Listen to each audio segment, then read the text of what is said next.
Hutton, there's a lot of SEC fans that after this weekend, their turkey's going to taste very bitter, very spoiled.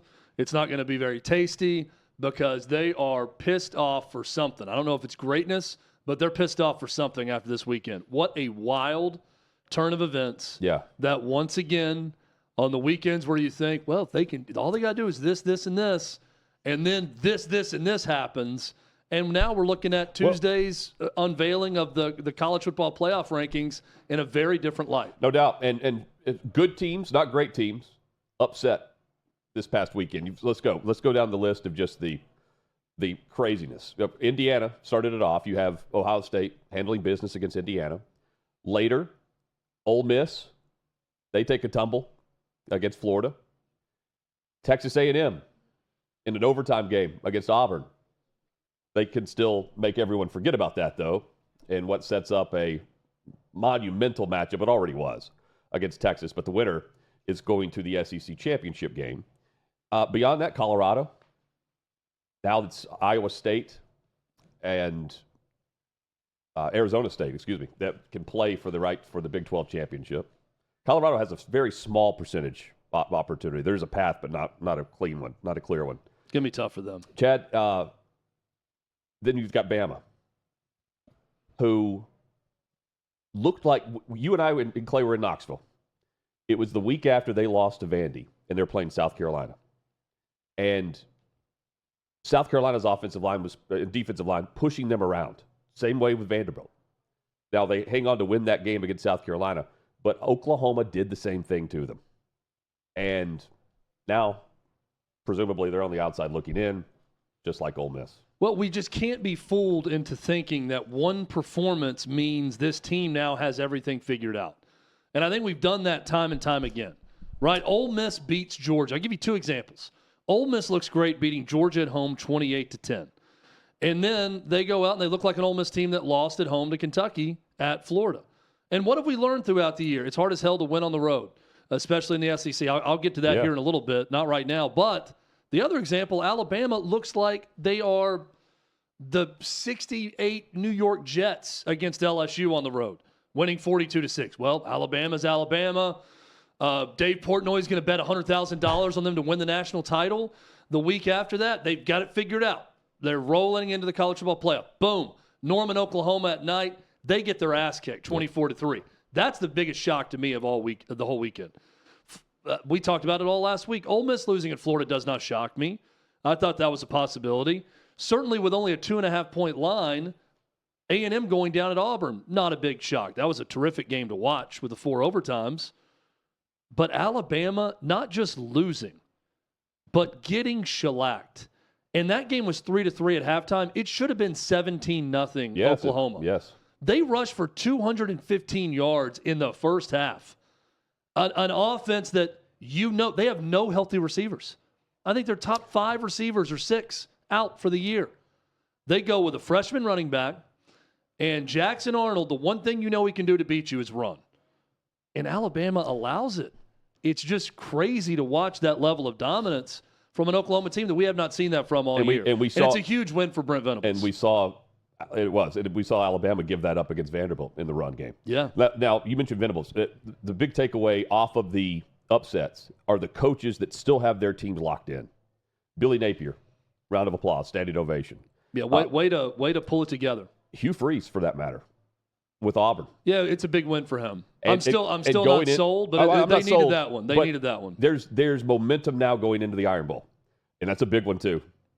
And Venables, you mentioned Venables with all of this. I love that. What I don't like. Let me give you one more too. Okay, go ahead. Because you mentioned the game. Lance Leipold at Kansas. They were a preseason top 25 team. I think they were 1-5 at one point. And they've now reeled off wins against BYU, against Iowa State, who was unbeaten at the time, and they won that one easily.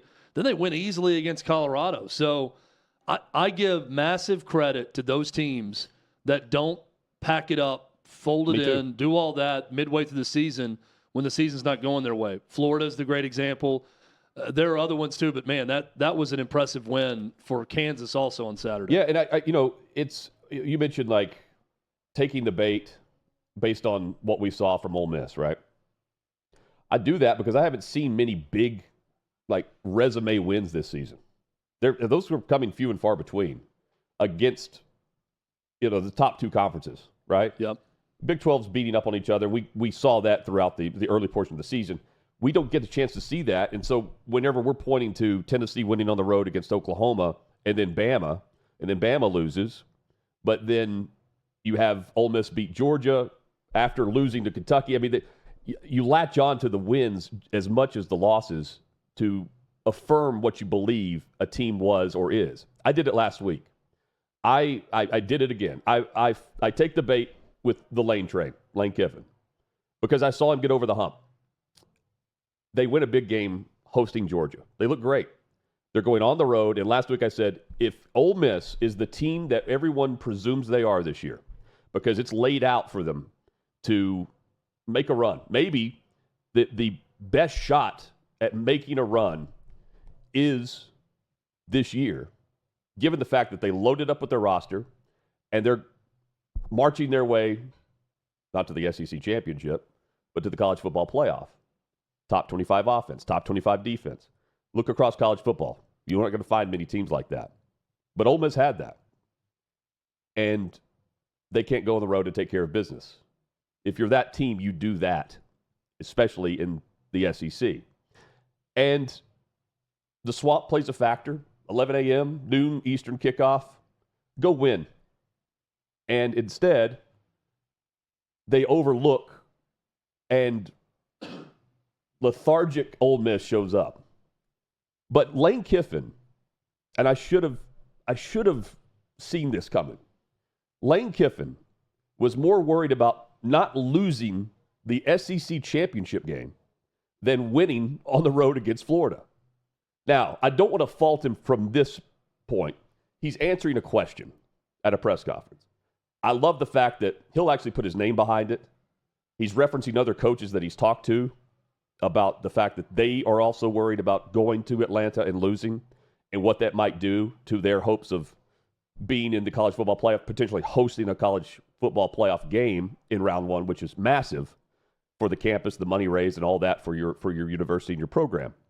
But to publicly say, yeah, maybe you don't want to play in the SEC title game, a coach saying you don't want to win the SEC title for a coach that hasn't done that in the top conference.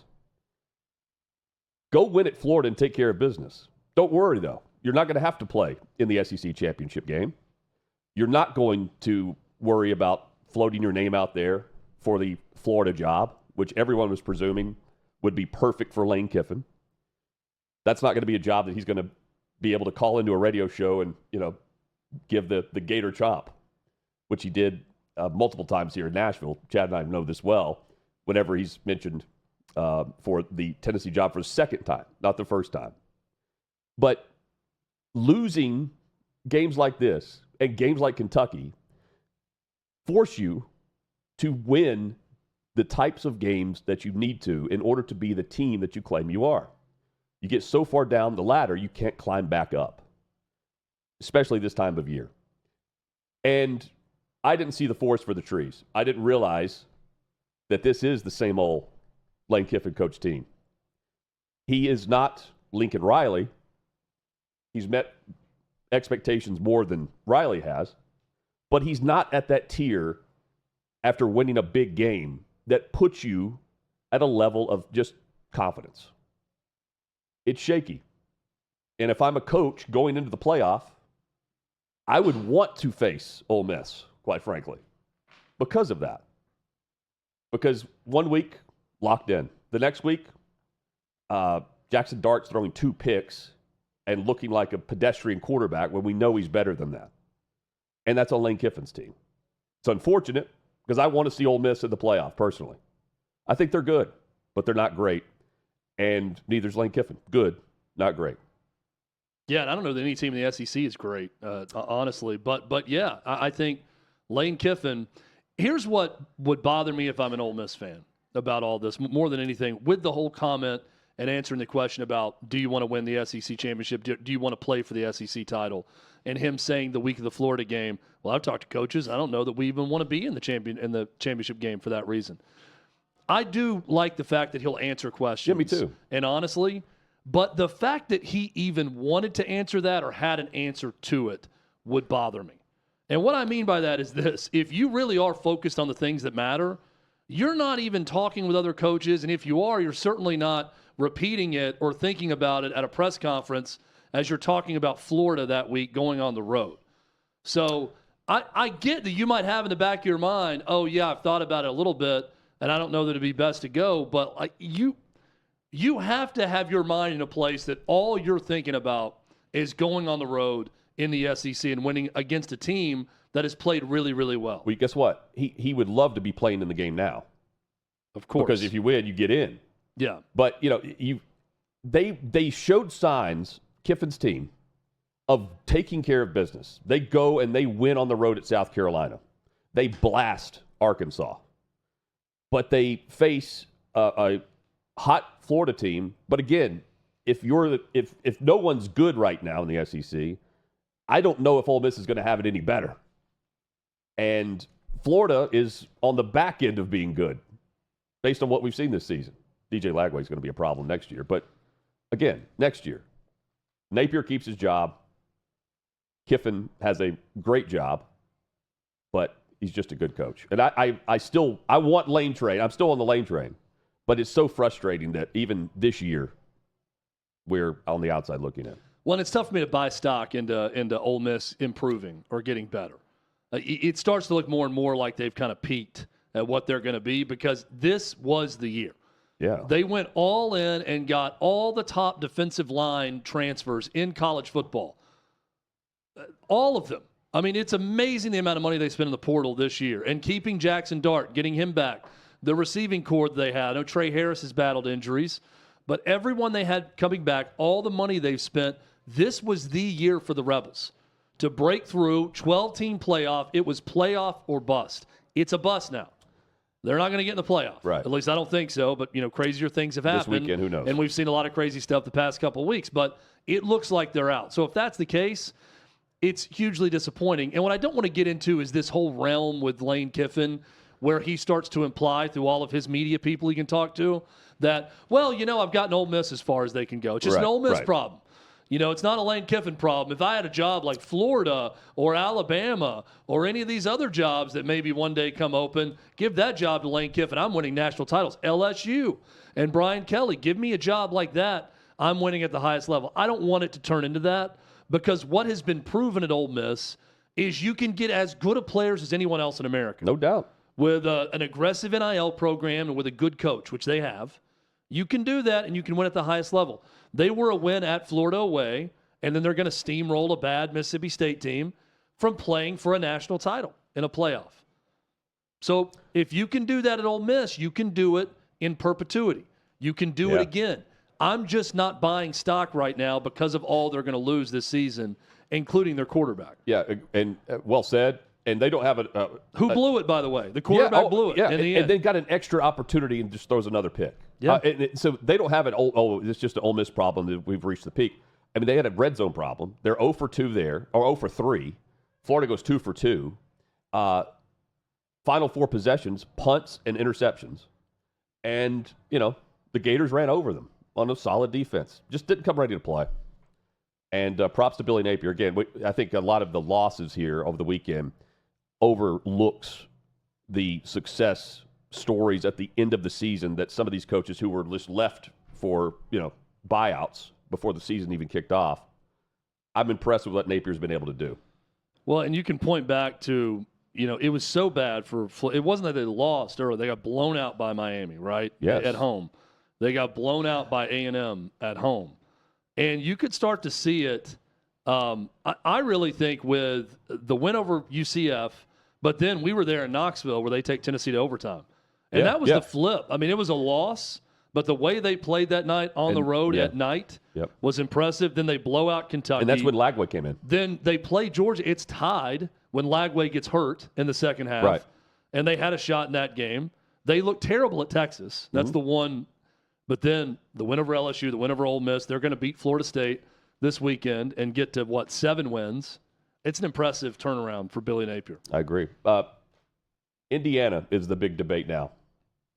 Where will they fall in the pecking order of the College Football Playoff Committee? That's the big question for tomorrow, but that's the debate today. And it's Indiana versus the SEC is what this has turned into. It was that way last week, and now it's instead of 2-loss SEC teams, Chad, it's now 3-loss SEC teams against the 1-loss Indiana. It becomes so utterly predictable to me anytime this happens. And it's one of the things we love about college football. There's a regionalism and a tribalism to it, that it's everyone going to your corner and get shoulder to shoulder with your defenders of your thing, and then throw stones at the other thing.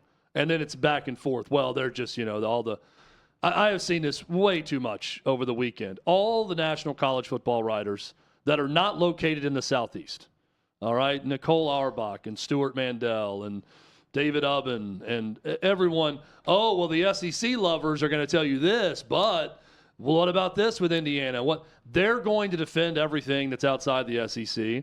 And then the SEC people are just as Danny Cannell's another one who lives in SEC country who will always hate the SEC no matter what. But at least he's consistent with it. It's part of his brand. Yeah. So it's good branding by him. We love Danny. He comes on this show. He's a good guest. If I asked him about the SEC versus another conference, I know exactly what type of answer I'm going to get. It's as predictable as all this BS back and forth between the SEC pumpers versus the SEC haters.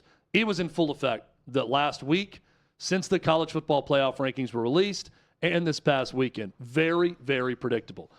Peter Burns, who works for the SEC Network, he's going to have the SEC's back no matter what. Everything that happened on Saturday, not a bad thing for the SEC. That just proves the balance and the parity of the conference and how hard it is to win on the road in the SEC. That's all that proves. All these 3-loss teams are still deserving, which, quite frankly, is BS. Yeah. It's not true. And then on the flip side of it, if Indiana had this and this go right against Ohio State, then they're right there. No. All these things are true. Okay, let me lay it out for you here as someone who's not going to bullshit you the way everyone else across this country will. The Big Ten is incredibly top-heavy.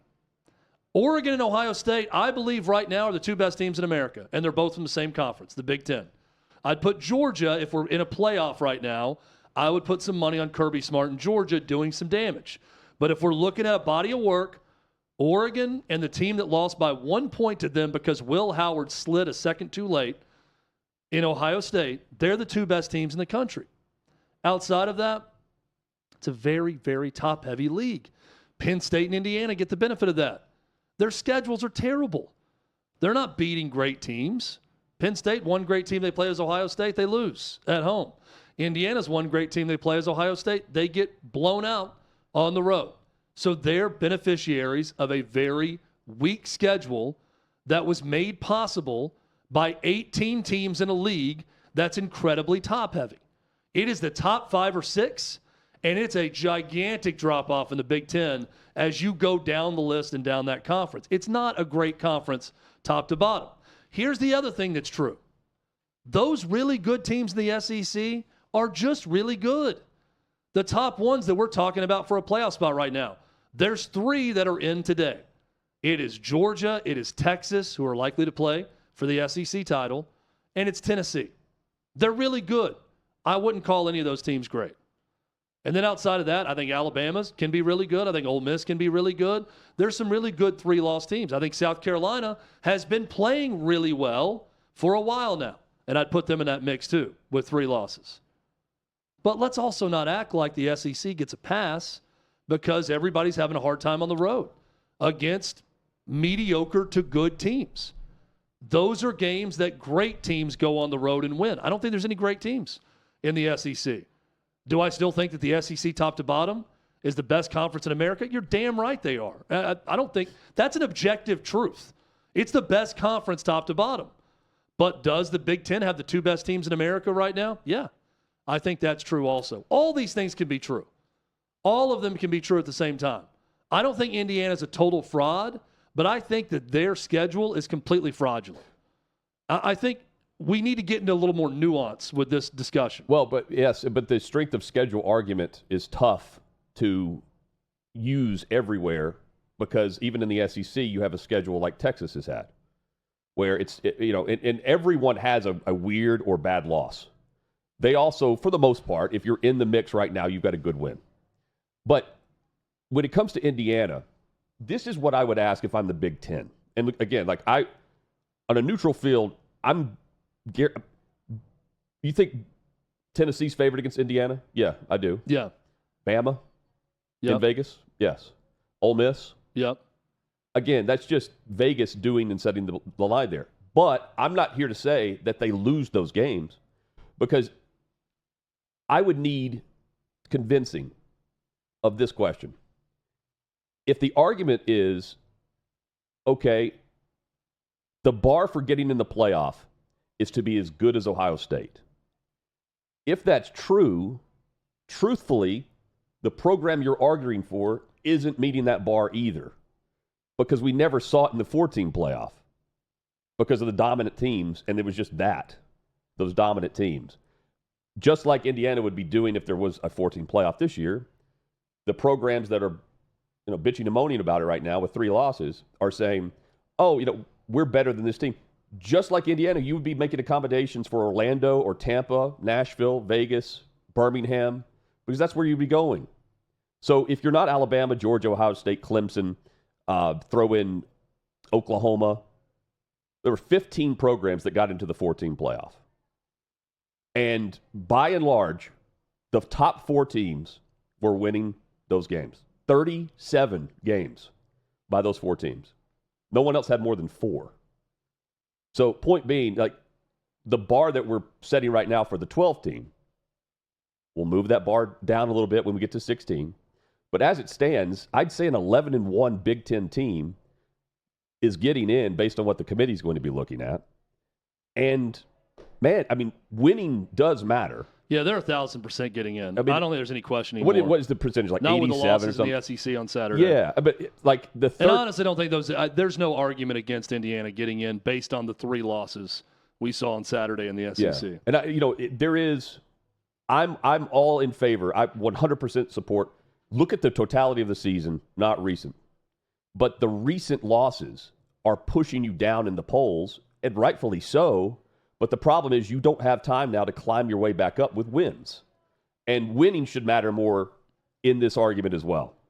And Indiana, they didn't just win. They weren't trailing in games. And I see, Ole Miss and Alabama, they win, but they're struggling to get the lead back at some points. So, I mean, at 11-3 or 11-1, look at inconsistencies. Indiana's got them. But right now, Ole Miss and Alabama, they haven't met the bar either that I feel like is being set for Indiana, which is, are you as good as Ohio State? Can you go toe-to-toe with Ohio State? Well, you can't either. Period. I mean, that's just obvious. Yeah. That to me is the question that needs to be asked is, can you go toe-to-toe with them too? No. And there's no confidence in that. Especially on the road. And the SEC teams have no argument, and it's the road record of all these SEC teams currently in the AP Top 25, and we've got it right here. I mean, how hard is it to win on the road in the SEC? Wow. This from Brandon Zimmerman. The 7 teams that are in the AP Top 25 are 13-12 in true SEC road games this year. Texas has won at Arkansas and Vandy, and they're about to go to College Station. So those are their 2 wins. South Carolina's been good on the road. Georgia 2-2, Ole Miss 2-2, A&M 2-2. Tennessee won at Oklahoma, lost at Arkansas and at Georgia. They go to Vandy this weekend. Alabama's 1-3 on the road this year. Now, there's a big difference between the SEC and the Big Ten in this. Most of those road losses are at night in an extremely hostile environment. All the Big Ten big games are in the morning. That's a big difference. When you're talking about environment and playing in a game, Tennessee's 2 losses both came at night in a nationally televised game on the road, not at 11 a.m. So there's some difference there between that. But it's very hard to win on the road. And I think this past weekend, there's nothing more evident than that. And Oklahoma is tied for 14th out of 16 in the SEC, and they demolished Alabama at home. That shows you the depth of the conference. And looking at that list, I'm trying to find the programs where they wouldn't have their quarterback, for instance. A&M comes to mind. They're on the road, I believe, right after they're putting – I think they're putting Reed in around that time. and maybe there's a bump in the road there from another program. Texas, maybe Arch is starting, but he started at home his first start. Again, like the SEC, it's tough. Well, but if I had to point to one thing, Hutton, and say, all right, what's the difference between the two leagues? I mentioned that I think right now Oregon and Ohio State are better than everyone else, but the difference is the quality of the bottom. And here's the bottom of the Big Ten right now. Purdue, Maryland, Northwestern, UCLA, Wisconsin, Michigan State, Rutgers, Nebraska, USC even. I go through all of those teams. Yeah. What impact did they have at the top of their conference? Zero. None of them are beating Oregon or Ohio State or Penn State. Mm-hmm. Hell, most of them can't beat Illinois in a game, who's currently 5-3. They're all just picking off the very bottom of that league. Now, let's juxtapose that with the SEC. Oklahoma's second or third to last in the conference. They just beat Alabama. Vandy has beaten Alabama, almost beat Texas at home. Kentucky's 1-7. Their one win at Ole Miss, a team that was in the college football playoff recently. Now I'm going to go over to the Big Ten, and I'm going to ask you the question. Could Maryland or Northwestern knock off Oregon or Ohio State? Hell no. Yeah. Or Penn State? That's the difference, is those teams, the bottom, at home, are capable of pulling an upset against the top of the SEC. And that's very different than years past. But in order to do that, that's a benefit to the teams that are making the argument against Indiana. That would be viewed as a quality win compared to the Big Ten schedule, and you're still losing those games that you're saying is a better resume builder. But I can't point to a loss and say the resume's better because we played this team over this team, and this mid-tier team is better than your mid-tier. But we lost this game. Like, I mean, Indiana can beat Kentucky. You know, we won't see that. I mean, we may have seen that once in the Music City Bowl. I think Indiana would beat Kentucky pretty easily. But you see what I'm saying. Yeah. Like, the argument isn't the bottom of the Big Ten. It's whether or not the top of their league, which is top-heavy, would have success against the same type of schedule. And again, what are we measuring this by? Is it against Ohio State? Because if it is, none of these teams are going to stand a chance. Right, and it's why they're all close, right? Because I could say the same thing about those SEC teams that have already lost at some of these places on the road. But, I mean, if you're going to go – so Indiana, let's say Indiana just hypothetically was in the SEC. And I'm going to start at the 4-4 teams and go down. Yeah. Let's say they played at Florida, they played at Arkansas, and they played at Auburn. I think they probably lose 2 of those 3 games. On the road at night, if they're in those environments, they're winning 1 of those 3. They're probably losing 2. Auburn's 2-5 in conference. Arkansas's 3-4. Florida's 4-4. That's getting towards the bottom half of the SEC. Now, you're not playing a ton of road games in conference, right? Right. You're trying to get through those tricky ones, but that's the only issue that I have with Indiana. But it's not easy to say that some SEC teams, because guess what? The SEC teams we're talking about, the top, have lost those games. Right. Tennessee lost at Arkansas. Right. Ole Miss just lost at Florida. Bama's lost 3 times on the road this year. 2 of those are very questionable, Oklahoma and Vandy. But we can have the same The only loss discussion. that's forgivable is at Tennessee for Alabama when you think about their losses. The other 2 are pretty unforgivable for Alabama. Well, let's also – you don't have to focus on Indiana. You could be Penn State too. Yeah. You know what I mean? And so, but in the eyes of the committee, Penn State's going to move. Like, they're going to be great. They're set up. Big winner there, even though they struggled against Minnesota. They win because they got by. Notre Dame's a big winner.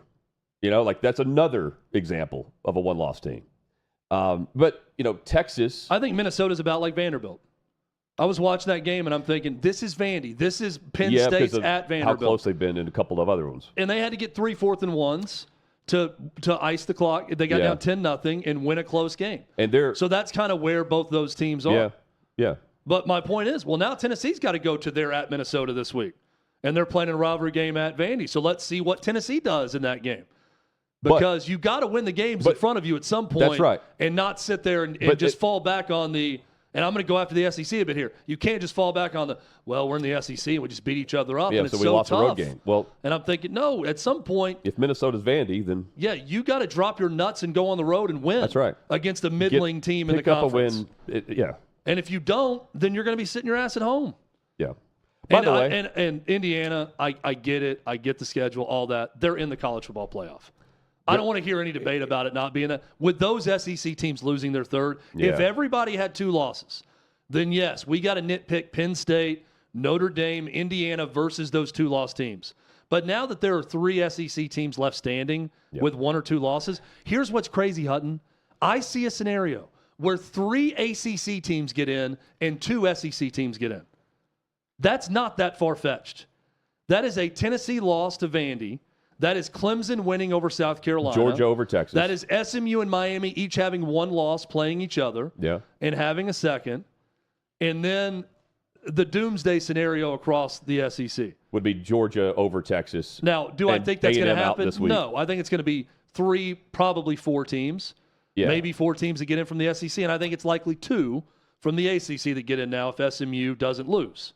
Yes. But if I told you that 5 weeks ago, we'd both say we're crazy for even thinking that. And the schedule is far more difficult. But I can't, with 3 losses, it's very tough to listen to the argument that the losses should be weighed more than the wins. It just, you got to be able to do this to prove if you want a good win, go get a good win against the middle of your conference. It's better than the Big Ten. Again, where's the measuring? Where's the bar? That's all I'm asking. Yeah, it's now the middle of each conference is very different. The middle of the SEC is way better than the middle of the Big Ten. The bottom of the SEC is better than the bottom of the Big Ten. But yes, if you're going to the top is make better. The claim that we are playoff caliber, yeah, you got to win more than these than you lose. Losing one of them is understandable. You can't lose 2 of them. And that's the position Tennessee is now in. They had their mulligan. They lost at Arkansas at night. Rowdy environment, 1 week later. 19-14. Yeah. Not unforgivable if you only slip up one more time. But if you do it a second time and you go on the road to Vanderbilt as a double-digit favorite, even with Vanderbilt being better than they've been in years and having everything to play, nothing to lose, everything to gain for Vandy to ruin Tennessee's season, does not matter. There's no excuses. You have to go win that game. And if you win that game, your ticket is punched. But I said the same thing about Ole Miss this past weekend. Go on the road as a double-digit favorite, win at Florida, and your ticket is all but punched with Mississippi State remaining. Yeah. And they couldn't do it. Go kick the ball off at noon and come back with It's easier said than done. W. It's easier said than done. But if you want to have any type of argument in this whole debate, you better do it. Your team better do it. And if they don't, then just shut up. Yeah. Shut up and let the playoff take place. And we get to sit back and watch Texas and Texas A&M. You've got, of course, the Big Ten championship game will come down to if Ohio State beats Michigan, then they're in the Big Ten championship game. If not, it's Penn State? Yes. I believe. Yep. That comes against well, there's to what I just said, there's a lot of Alabama and Ole Miss fans who have just shut up now. Well, they have to shut up for the time being until this past weekend. We see more upsets like we did. And then until Tennessee loses, and now there's only two or 1-loss teams, and which 3-loss team's going to get in? Or what happens if like Notre Dame loses? You're comparing. You're going to look at 3 versus 2.